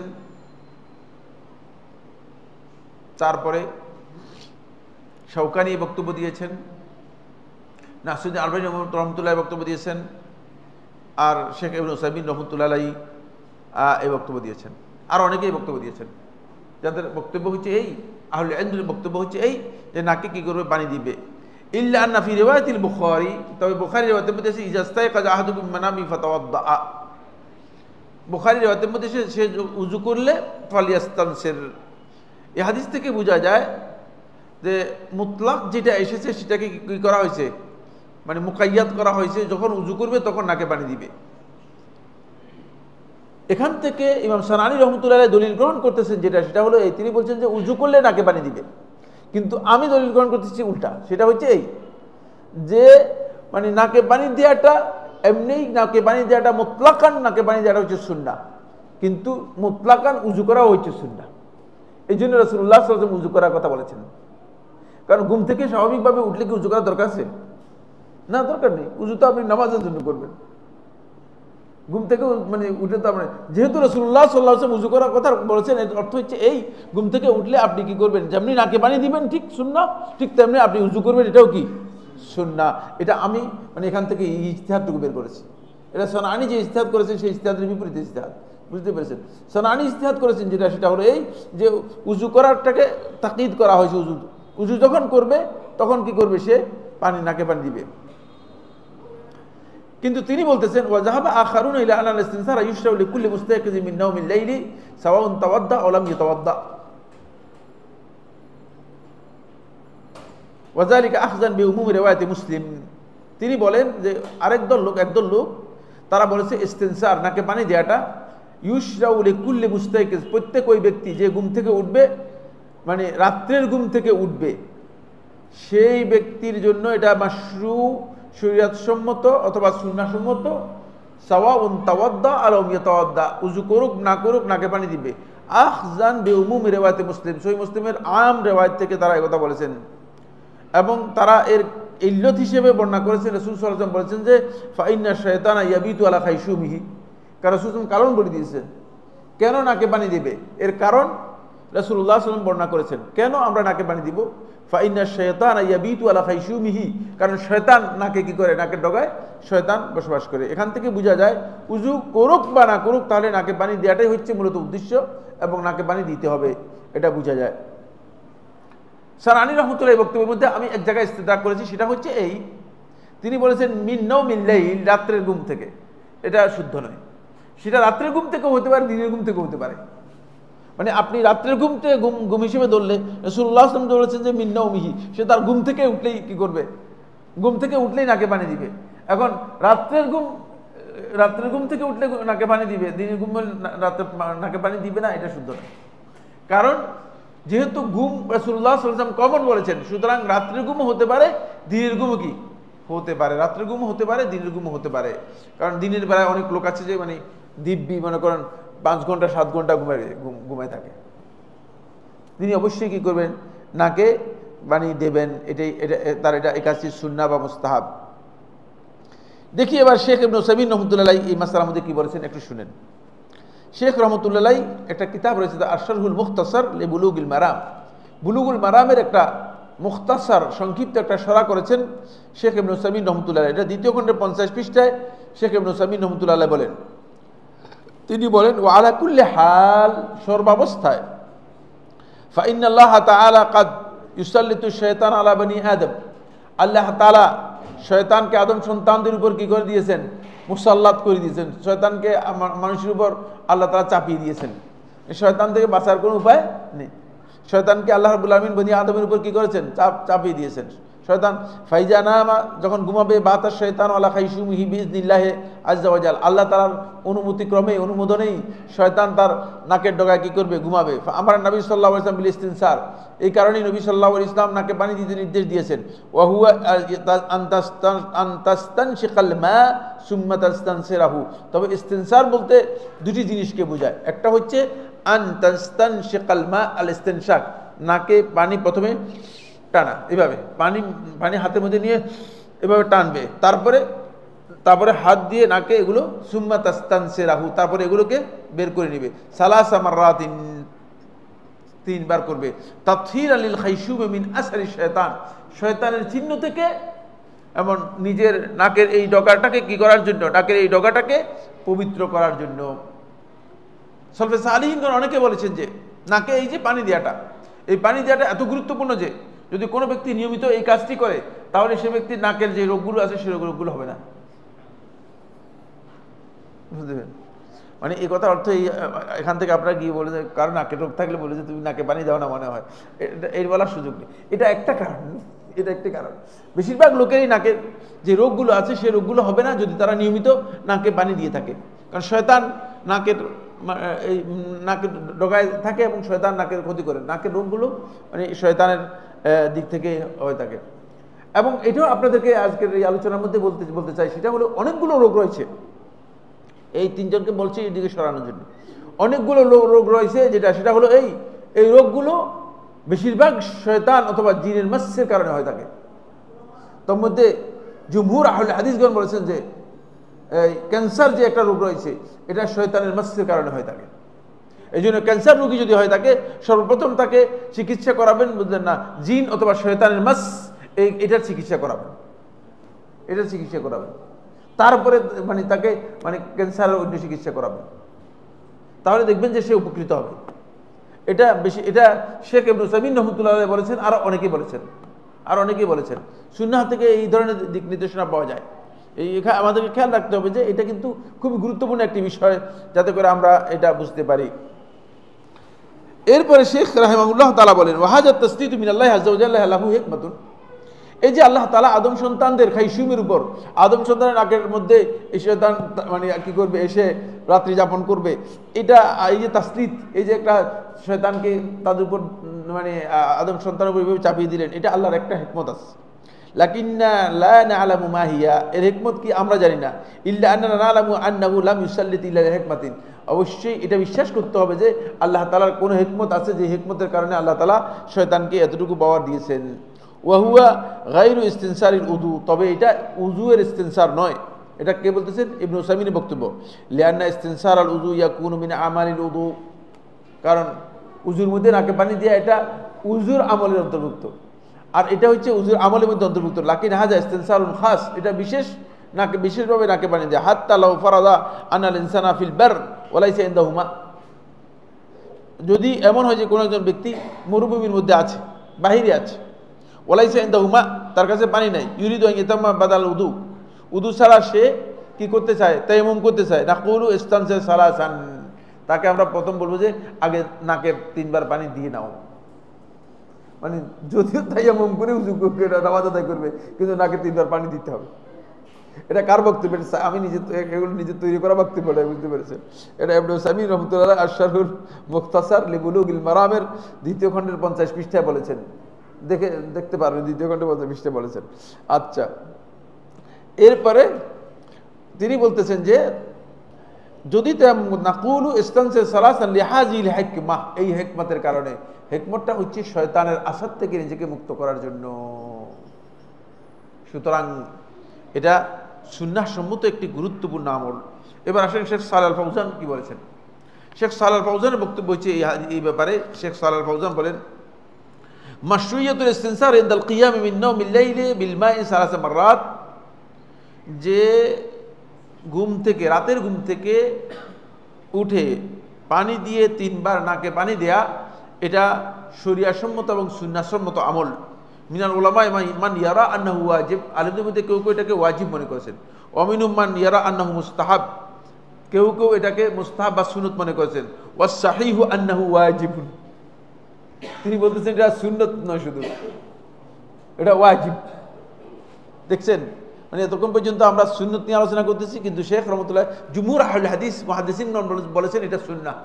জুমহুর মুহাদ্দিসিনের বক্তব্য এটা সুন্নাহ, কিন্তু শেখ সালেহ আল ফাউজান বলতেছে ওয়াস সাহিহু আন্নাহু ওয়াজিব লিআন্না যাহিরাল আমরি আল উজুব, কারণ রাসূল সাল্লাল্লাহু আলাইহি ওয়াসাল্লাম এখানে নির্দেশ দিয়েছেন, আর নির্দেশের জাহিরি বক্তব্য বা নির্দেশের প্রকাশ্য যে দিক নির্দেশনা, সেটা হচ্ছে কি উজুবের জন্য, অব্লিগেটরি বুঝায়, অব্লিগেশন বুঝায়।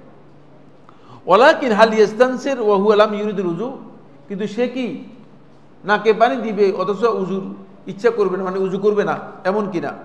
জাহিরুল হাদিস আন্নাহু ইস্তানসির কুল্লু মুস্তাইকিজিন মিনান নাওম, হাদিসের স্পষ্ট মানে সরাসরি বক্তব্য থেকে বোঝা যায় সেই ব্যক্তি ঘুম থেকে উঠলেই, মানে যে ঘুম থেকে উঠবে সেই কি করবে, নাকে পানি দিবে। ওলা ওলাম ইউরিদুল উযু, যদিও উযুর ইচ্ছা না করে, উযু করুক বা না করুক। উজু করলেও করতে পারে, উজু না করলেও কিন্তু কি করবে, নাকে পানি দেবে। ওয়ালাকিন ফি রিওয়ায়াতিল বুখারী তাকিদু যালিকা ফিমা ইজা আরাদাল উযু, কিন্তু বুখারী রিওয়ায়াতের মধ্যে এটাকে বলা হয়েছে যদি ইজা আরাদাল উযু, যখন উজুর ইচ্ছা করবে, ইজা আরাদাল উযু। ফায়ুহুল মুত্তাক ওয়াল মুকাইয়াদ ফি আন্নাহু ইজা ইস্তায়কাযা মিন নাওমি ওয়া আরাদাল উযু ফাইন্নাহু ইস্তানসির। এই বক্তব্য থেকে বোঝা যায় যে যেহেতু মুতলাক আর মুকাইয়াদ, কোথাও মুকাইয়াদ এসেছে উজুর সাথে নির্দিষ্ট করে এসেছে, কোথাও মুতলাক এসেছে, কোনো ধরনের উজুর কথা উল্লেখ করা হয় নাই, একবারে মানে নির্দিষ্ট করা ছাড়া এসেছে, মানে উন্মুক্ত এসেছে। সুতরাং ওই উন্মুক্ত বক্তব্যটাকে এটা উজুর সাথে যুক্ত করে বলেছে যে উজু করলেই তাহলে ইস্তিনসার করবে, এটা একদল আলেম বলেছেন। ওয়ামিনাল উলামা মাইয়ারাল উমুম আন বিআন্নাহু ইস্তানসির ওয়া লাম ইউরিদ উযু, আলেমদের মধ্যে অধিকাংশ আলেমের বক্তব্য হচ্ছে এটা যে যদিও উজুর ইচ্ছা না করে তাহলে সে ইস্তিনসার করবে, কারণ হচ্ছে লিআন্নাল ইল্লাতা আম্মাতুন, কারণ রাসূলুল্লাহ সাল্লাল্লাহু আলাইহি ওয়াসাল্লাম এই হাদিসের মধ্যে ইল্লতটা উল্লেখ করে দিয়েছেন। এই ইল্লত উজুর সাথে কি নয়, সম্পৃক্ত নয়, কারণ উল্লেখ করে দিয়েছেন। কারণটা কি? হ্যাঁ, শয়তান নাকে ঢোকায় মানে ঘুমায়। সুতরাং এখান থেকে বোঝা যাচ্ছে যে তাই আহওয়াত এবং আনফা সুন্নাত হচ্ছে একজন ব্যক্তি কি করবে, তিনি ঘুম থেকে ওঠার সাথে সাথেই নাকে পানি দিবে। শেখ আব্দুল করিম আল খুদাইর তার এই হাদিসের ব্যাখ্যার মধ্যে তিনি বলেন, জাল হাদিস মুতলাকান লিমান আরাদা ইয়াতাওয়াদ্দা আও লাম ইয়ারিদ উযুহু হুনা, হাদিস কোথাও মুতলাক এসেছে, কোথাও মুকাইয়াদ এসেছে, কিন্তু বিশুদ্ধ বক্তব্য হচ্ছে যেটা, সেটা হলো এই হাদিসটাকে কমন ভাবে গ্রহণ করতে হবে। সেটা হলো যখনই ঘুম থেকে উঠবে তখনই কি করবে, 3 বার নাকে পানি দেবে, এবং এটাই হচ্ছে সুন্নাহ। তাহলে আমরা মুদ্রা কথা যেটা, সেটা হলো কোনো ব্যক্তি যখন ঘুম থেকে উঠবে তখন তার জন্য সুন্নাহ হচ্ছে তিনি 3 বার নাকে পানি দেবেন, 3 বার কি করবে, নাকে পানি দেবেন, এবং 3 বার নাকে পানি দিয়ে তিনি নাক আগে পরিষ্কার করবেন। তারপরে তিনি যদি ইচ্ছা করেন উজু করবেন, অথবা ইচ্ছা করলে উজু না করবেন, সেটা তার বিষয়। আর এটা এই জন্য বলেছি যে এর যে কারণটুকু আছে, কারণটুকু রাসূলুল্লাহ সাল্লাল্লাহু আলাইহি ওয়াসাল্লাম, ইল্লতটুকু রাসূলুল্লাহ সাল্লাল্লাহু আলাইহি ওয়াসাল্লাম কি করেছেন, নির্দিষ্ট করে দিয়েছেন, কারণটা আল্লাহ নবী সাল্লাল্লাহু আলাইহি ওয়াসাল্লাম নির্দিষ্ট করে দিয়েছেন। আসুন আজকে 3 নম্বর পয়েন্ট। 3 নম্বর পয়েন্ট হচ্ছে যেটা, এর খুব গুরুত্বপূর্ণ বিষয়, এটা আমরা অনেকেই, এই সুন্নতটা আমাদের আমলের মধ্যে নেই, মানে আগের সুন্নতটা আপনাদের সকলের আমলের মধ্যে আছে তো না? হ্যাঁ, একজনের আমলের মধ্যে নেই। আমার মনে হচ্ছে বেশিরভাগের আমলের মধ্যে ঘুম থেকে উঠার পরে উজু তো দূরের কথা, ঘুম থেকে উঠার পরে দৌড় টোড় দিয়ে অনেকে আছে যে বলছে যে মানে অফিসে গিয়ে উজু করবো, অসুবিধা নেই। হ্যাঁ, আর নাকে পানি দেওয়া তো দূরের কথা, কারণ উজু করার এই সময় নেই, বুঝতে পেরেছেন, উজু করার এই সময় নেই। এটা বেশিরভাগ লোকদের মূলত এই সুন্নাহ সম্পর্কে আমল নেই। অনেকের জানা আছে, আমল নেই, আর অনেকের জানাই নেই, অনেকের কি নেই, জানাও নেই, অনেকের জানাও নেই। আসুন 5 নম্বর সুন্নাহ সম্পর্কে জানেন কিনা, এটা খুবই গুরুত্ব, মানে 5 নম্বর, মানে আমার এখানে 5 নম্বর, আজকের আলোচনার 3 নম্বর, সেটা হলো আসসালামু ইনদাল ইনসিরাফ। যখন কোন একটা অনুষ্ঠান থেকে, কোন ব্যক্তির কাছ থেকে যখন বিদায় নেবেন, তখন সালাম দিয়ে বিদায় নেবেন। বিদায়টা কি হবে, শুরুটা কি হবে, শুরুও সালাম দিয়ে হবে, বিদায়টাও কি সালাম দিয়ে হবে। শুরুটা কি হবে, সালাম দিয়ে হবে, বিদায়টাও সালাম দিয়ে হবে। এটা হচ্ছে সুন্নাহ।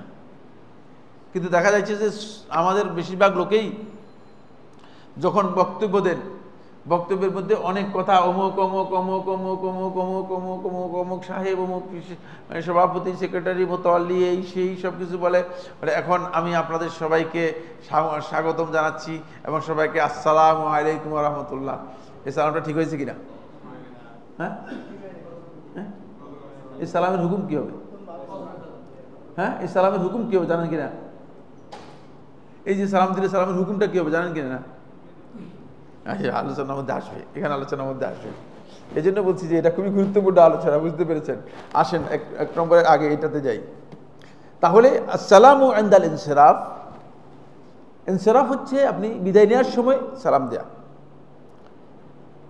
ইযা ইনতাহার রাজুলু ইলা মাজলিসিন, যখন কোনো ব্যক্তি কোনো মজলিস শেষ করবে, ফাসুন্নাতু ফি হাক্কিহি, তার এই ক্ষেত্রে সুন্নাহ হচ্ছে আন ইয়ালকিয়াস সালামা আলা আহলি হাযাল মজলিস, মজলিসের লোকদেরকে সালাম দিবে। সালাম দিয়ে সে বেরিয়ে যাবে। ফাইজা আরাদা আন ইয়াকুম ওয়া ইয়ানসারিফা ফালিয়ুসাল্লিম আলাইহি মারাতান উখরা, যখন মজলিসে আসবে তখনও সালাম দিয়ে প্রবেশ করবে। ওইজা আরাদা আন ইয়াকুম, যখন মজলিস থেকে উঠার জন্য বের হওয়ার জন্য চাইবে, ফালিয়ুসাল্লিম আলাইহি মারাতান উখরা ক্বাবলা ইনসিরাফি, যাওয়ার আগেও তাদেরকে সালাম দিবে। ওয়াযালিকা লিমা রাওয়াহু আবু দাউদ, দলিল হচ্ছে যেটি আবু দাউদের সুনানের মধ্যে বর্ণিত হয়েছে, 5208 নম্বর হাদিস, হাদিস নম্বর 5208। ওয়া তিরমিজি ফি সুনান, ইমাম তিরমিজি সুনানের মধ্যে বর্ণনা করেছেন 2706 নম্বর হাদিস। ওয়া হাসানাহু, এবং হাদিসকে হাসান বলেছেন। ও আহমদ বর্ণনা করেছেন হাদিস 7793 নম্বর হাদিস, 7793। আন আবি হুরায়রা রাদিয়াল্লাহু তাআলা আনহু, আবু হুরায়রা থেকে বর্ণিত, তিনি বলেন ক্বালা রাসূলুল্লাহ সাল্লাল্লাহু আলাইহি ওয়াসাল্লাম, রাসূলুল্লাহ সাল্লাল্লাহু আলাইহি ওয়াসাল্লাম বলেছেন, ইযান তাহা আহাদুকুম ইলাল মজলিস, যখন তোমাদের মধ্যে কোনো ব্যক্তি মজলিসে প্রবেশ করবে, ফালিয়ুসাল্লিম, সেই মজলিসে প্রবেশ করবে সালাম দিয়ে। দু তিনজন এসে বসে গেছে, বুঝলেন না, আর টুপ করে বসে গেছে, সালাম একজনও দেয়নি, দিছে কিনা? হ্যাঁ, সালাম দিয়ে প্রবেশ করবেন, সালাম দিয়ে প্রবেশ করবেন, বুঝতে পেরেছেন? সুন্নাহ হচ্ছে কি সালাম দিয়ে প্রবেশ করা, নাকি টুপ করে বসে যাওয়া? না, মসজিদে আসছেন আপনি, চোরের মতো আসবেন কেন মসজিদে? আপনি আসবেন মসজিদের লোক হিসেবে, আল্লাহর বান্দা, মসজিদে আসছেন আপনি, সালাম দিয়ে প্রবেশ করবেন। কিন্তু টুপ করে বসে যাওয়া মানে মনে হচ্ছে চুরি করে বসে গেলেন আর কি। না, চুরির কোনো জায়গা নেই এখানে, কোনো চুরির কোনো স্কোপ নাই, ক্লিয়ার কথা। মসজিদে আসছেন, হাদিস, এটা সহিহ বুখারী এবং মুসলিমের হাদিস, মানে আবু দাউদ এবং তিরমিজির হাদিস। ওয়াইজা আরাদা আন ইয়াকুম, যখন দাঁড়াবে, যখন মজলিস থেকে উঠে যাবে, ফালিয়ুসাল্লিম, সে সালাম দিবে। ফালাইসাতিল উলা বিআহাক্কা মিনাল আখিরা, প্রথমটার চেয়ে দ্বিতীয়টার মূল্য কম নয়, দুটাই সমান মর্যাদা বহন করে। ফালাইসাতিল উলা বিআহাক্কা মিনাল আখিরা, মানে কোনটাকে কোন গুরুত্ব দিবেন, মানে আপনি কি প্রথমটাকে গুরুত্ব দিবেন না দ্বিতীয় গুরুত্ব? বলছে কোনটার গুরুত্ব, একটা গুরুত্ব আরেকটার গুরুত্বের চেয়ে কি না কম নয়, দুটারই গুরুত্ব সমান। শেখ নাসিরউদ্দিন আলবানী রহমতুল্লাহ সহিহ আবু দাউদের মধ্যে হাদিসটিকে সহিহ বলেছেন, হাদিসটিকে সহিহ বলেছেন। আসেন এবার কাল আল মুবারকফুরি, ইমাম মুবারকফুরি রহমতুল্লাহ তুহফাতুল আহওয়াজি এর মধ্যে, এর ব্যাখ্যার মধ্যে বলেন, কাল আত-তিবি, মোল্লা তিবি রহমতুল্লাহ আলাইহি এই হাদিসের ব্যাখ্যার মধ্যে বলেছেন, আই কামা আন্না তাসলিমাতাল উলা ইখবারুন আন সালামাতিহিম মিন শাররিহি ইনদাল হুদুর, প্রথম যখন আপনি সালাম দিলেন, মানে প্রথম সালাম দিয়ে আপনি বুঝাচ্ছেন যে আল্লাহ তাআলা তোমাদেরকে সকল প্রকার অনিষ্ট থেকে তোমাদেরকে কি করুক, আল্লাহ তাআলা মানে শান্তিতে রাখুক, আল্লাহ তাআলা শান্তিতে রাখুক। ফাকাযালিকা সানিয়া, দ্বিতীয়টা যাওয়ার সময় বলতেছেন যে ইখবারুন আন সালামাতি মিন শাররিহি ইনদাল গায়বাতে, যে আমি উপস্থিত নাই, আমি চলে যাচ্ছি, আমার অনুপস্থিতিতে তোমরা ভালো থাকো। বুঝতে পেরেছেন? এই জন্য দ্বিতীয়টাও দোয়া, প্রথমটাও দোয়া। ওয়ালাইসাতিস সালামাতু ইনদাল হুদুরি আউলা মিনাস সালামাতি ইনদাল গায়বাতি, যে মানে উপস্থিত হয়ে সালাম দেয়া আর চলে যাওয়ার মানে অনুপস্থিত থেকে সালাম দেওয়া, কোনোটাই একটা আরেকটা থেকে কি নয়, কোনোভাবেই কম নয়। বালিসানিয়াতু আউলা, বরং দ্বিতীয়টা বেশি শক্তিশালী, এই জন্য যেহেতু আপনি থাকতেছেন না, তাদের জন্য দোয়া করে যাচ্ছেন, আপনি থাকতেছেন না, তাদের জন্য দোয়া করে যাচ্ছেন। এই বক্তব্য কার? মোল্লা তিবি রহমতুল্লাহ আলাইহি। তিনি মোল্লা তিবি রহমতুল্লাহ হচ্ছেন মিশকাতের একটি সরা করেছেন, অনেক প্রসিদ্ধ সরা, এটাই মিশকাতের সবচেয়ে নির্ভরযোগ্য সরা, মিশকাতের সবচেয়ে কি নির্ভরযোগ্য সরা। এমন তুমি চলে আসছো মানে আমাদের প্রোগ্রাম ইয়ে করে দেওয়ার জন্য, নাকি বন্ধ করে দেওয়া? আর আরও কিছু কথা রয়ে গেছে, আমার আলোচনা শেষ হয় না, বুঝতে পেরেছেন কিনা? মানে শেষ হবে কবে এটা আমি জানি না, আলোচনা শেষ হওয়া দরকার। আচ্ছা, এরপরে তুহফাতুল আহওয়াজির মধ্যে কথা বলেছেন, قال الإمام النووي رحمه الله تعالى, ইমাম নববী রাহমাতুল্লাহি আলাইহি সহিহ মুসলিমের শারহের মধ্যে বলেন, জাহিরু হাযাল হাদিস, এই হাদিসের প্রকাশ্য অর্থ থেকে বোঝা যায়, আন্নাহু ইয়াজিবু আলাল জামাআতি রাদ্দুস সালামি আলা হাযাল্লাযী সাল্লামা আলাইহিম ওয়া ফারাকাহুম। এই হাদিস থেকে বোঝা যায় এই লোক, যে লোক যাওয়ার সময় তাদেরকে সালাম দিয়েছে, উপস্থিত জামাতে যারা আছে এদের সবাই তার সালামের উত্তর দিবে এবং তাকে বিদায় দিবে, সালাম থেকে বিদায় দিবে। ওয়াকাদ কাল আল ইমামান আল কাজী হুসাইন ওয়া সাহিবু আবু সাঈদ আল মুতাওয়াল্লি, শাফি মাযহাবের দুজন ইমাম কাজী হুসাইন এবং আবু সাঈদ আল মুতাওয়াল্লি বলতেছেন, জারাত আদাতু বাদিন নাস বিস সালাম ইনদা মুফারাকাতিল কওম, এটা যখন বিদায়ের সময় বেশিরভাগ লোককেই দেখা যায় যে সালাম দিয়ে বিদায় নেয়। ওয়াজালিকা দুআউন ইউস্তাহাব্বু জওয়াবুহু ওয়ালা ইয়াজিব, বলতেছে যে এটা দোয়া, এটার উত্তর দেওয়াটা ওয়াজিব নয়। এটা কে বলেছেন? শাফি মাযহাবের দুজন ইমাম, একজন ইমাম কাজী হোসাইন। কাজী হোসাইন শাফি মাযহাবের অনেক বড় ইমাম, সাহেবুল উজু ছিলেন। এটা আপনারা বুঝবেন না, সাহেবুল উজু কাকে বলা হয় আপনারা ফিকহে যারা পড়েন না তারা বুঝবেন না। আর আবু সাঈদ আল মুতাওয়াল্লি, তিনিও শাফি মাযহাবের বড় ইমাম ছিলেন। এই দুজন বলতেছেন যে এটা যেহেতু দোয়া করে গেছে, এটা জবাব দেওয়ার দরকার নেই। কিন্তু ইমাম নবী রহমতুল্লাহ বলছে না, জাহিরের হাদিস থেকে বোঝা যায় সালাম দিলেই কি করবে?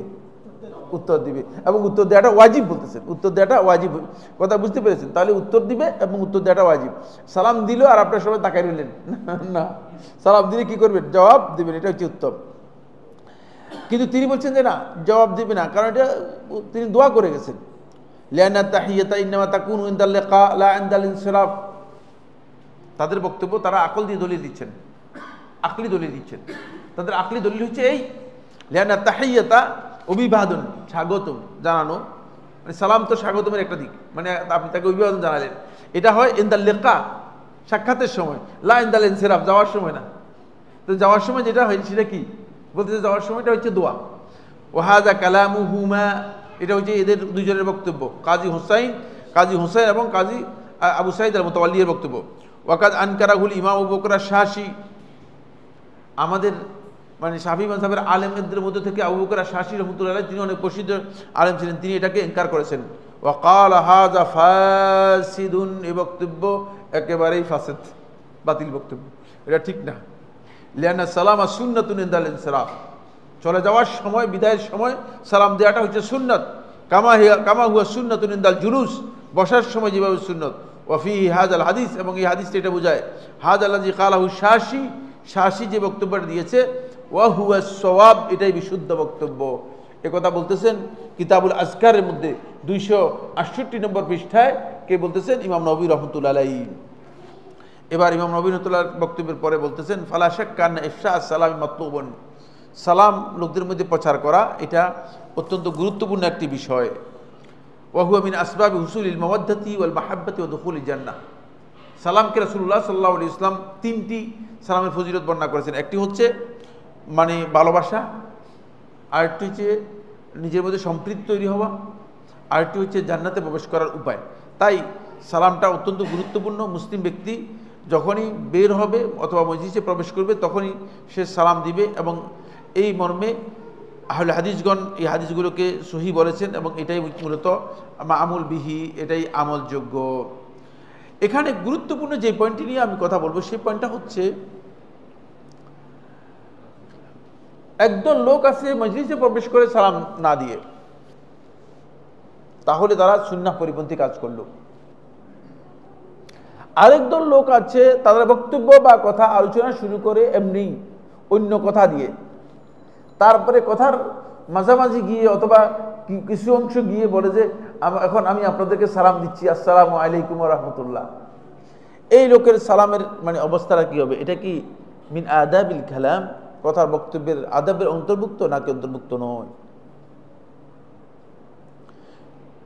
সুন্নাহ হচ্ছে কোন ব্যক্তি যখন মজলিসে উপস্থিত হবে, কথা শুরু করার আগে সে সালাম দিয়ে শুরু করবে। এটাই রাসূলুল্লাহ সাল্লাল্লাহু আলাইহি ওয়াসাল্লামের হাদিস। রাসূলুল্লাহ সাল্লাল্লাহু আলাইহি ওয়াসাল্লাম এইভাবেই সালাম দিয়ে শুরু করতে বলেছেন। সহিহ হাদিসের মধ্যে রাসূলুল্লাহ সাল্লাল্লাহু আলাইহি ওয়াসাল্লাম বলেছেন, এই হাদিসটি ইমাম আবুল কাসিম আত-তাবারানী রাহিমাহুল্লাহ তাআলা তার মুজামুল আওসাতের মধ্যে বর্ণনা করেছেন। যদি সালাম না দিয়ে শুরু করে মাঝখানে সালাম দেয়, তাহলে তার এই সালাম মর্যাদা পাবে না, সালামের সওয়াব পাবে না, সালামের উত্তর পাবে না। সালামের উত্তর দেয়া জায়েজ নেই।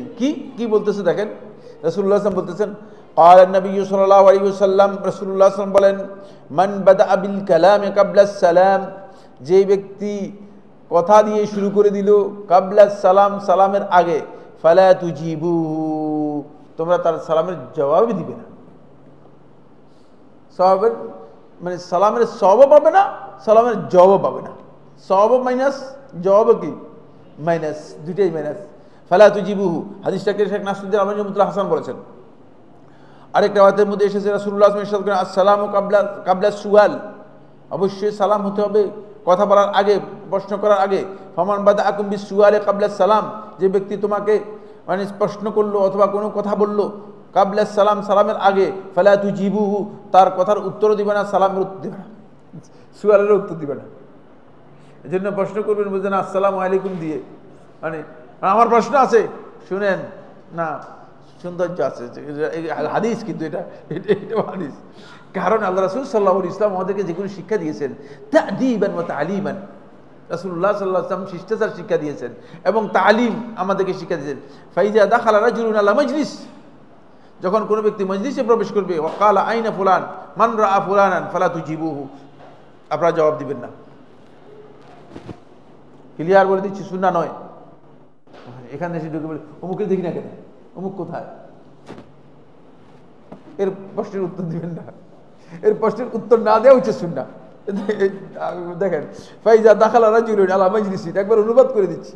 যখন কোনো ব্যক্তি মজলিসে প্রবেশ করবে, ওয়াকালা আইনা ফুলান, অমুক কোথায়, মান রা ফুলান, অমুকে দেখছো কিনা, ফালা তুজিবুহু, তাকে জবাব, বাল্লা আল্লিমুহু আন ইউসাল্লিমা আউওয়ালান, বরং তাকে এটা শিখিয়ে দাও যে প্রথমে সালাম দাও, সুম্মা ইয়াসআল, তারপরে প্রশ্ন করবা। এটা ইসলামের মৌলিক বিষয়। এই জন্যই দাওয়াতুশ শরিয়া হাদিসের মধ্যে যেগুলো বর্ণনা করা হয়েছে, যে কোনো অবস্থাতেই মানে ইসলামী শরীয়তে আপনি কোনোভাবেই সালামকে ইগনোর করার সুযোগ নেই। আপনি সালাম দিয়ে মজলিসে প্রবেশ করবেন, আবার সালাম দিয়ে আপনি কি করবেন, শেষ করবেন। এই জন্য আপনি দেখবেন যে আমাদের দেশে জুমার খুতবা শুরু করে সালাম নেই। এটাকে শুরু করে কিনা, আসলে সালাম দেয় কিনা? না, সালাম দেয় না, সালাম দেয় না, সালামের নাম গন্ধ ওঠে। এই লোকের জবাব দেওয়ার কোনো প্রয়োজন নেই। এই লোকের মানে সওয়াবও নেই, জবাবও নেই। এই লোকের সালামের জবাবও নেই, মানে সওয়াবও নেই, কোনোটাই নেই। আজকে এতটুকু পর্যন্ত। ইনশাল্লাহ আগামী ইয়েতে আসবে ইনশাল্লাহ আরেকটি গুরুত্বপূর্ণ পয়েন্ট, আর সেটা আরও গুরুত্বপূর্ণ পয়েন্ট, মুসাফাহা নিয়ে আসবে সালাতে পরে। প্রশ্ন আছে কিনা? হ্যাঁ, 1 মিনিট বা 2 মিনিট সময় দিব। সময় কতক্ষণ? হ্যাঁ, উত্তরে যেতে হবে আমার। জি,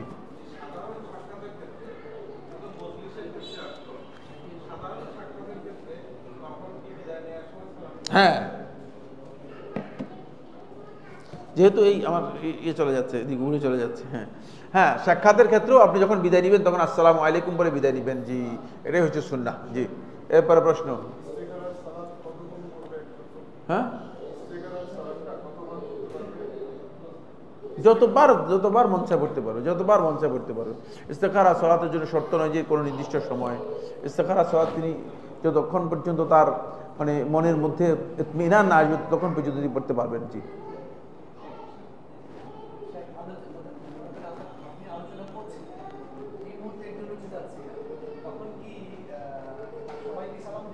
তিনি সালাম দিয়ে বেরিয়ে যাবেন, তিনি সালাম দিয়ে বেরিয়ে যাবেন। পাশে যারা আছে তারা উত্তর দিবেন, অথবা সবাই শুনলে সবাই উত্তর দিবেন, কোনো অসুবিধা নেই। ঘরে ঢুকে দিবে, ঘরে ঢুকে সালামটা দেবে। জি,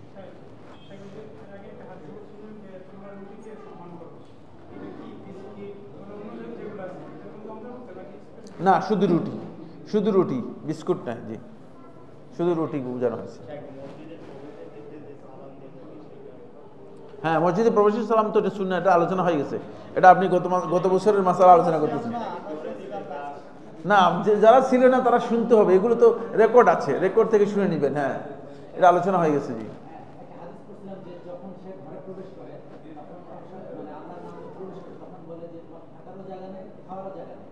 শয়তান, এই জন্য তো বিসমিল্লাহর কথা বলেছি।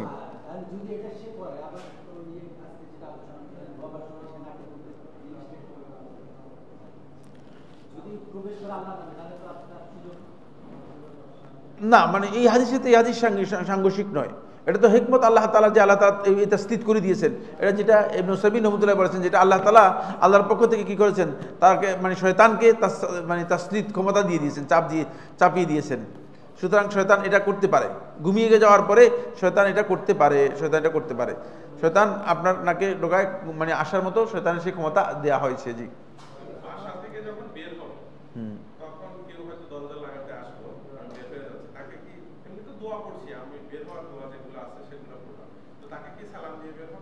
না, দরজা লাগাতে আসছে তাকে সালাম দেওয়ার দরকার নেই, কারণ তার কাছ থেকে আপনি বিদায় নিচ্ছেন না। আপনি মানে যদি মজলিস থেকে বের হন অথবা কোনো একটা ব্যক্তির কাছ থেকে বিদায় নিয়ে থাকেন, তাহলে সালাম দিয়ে বের হবেন। আর ঘর থেকে বের হওয়ার সময় যদি আপনি দেখেন যে ঘরের সবাইকে সালাম দেওয়ার মানে সবাই আছে, সবাইকে সালাম দিয়ে বের হতে পারেন, কারণ যেহেতু এটা মানে সুন্নাহসম্মত একটা আমল।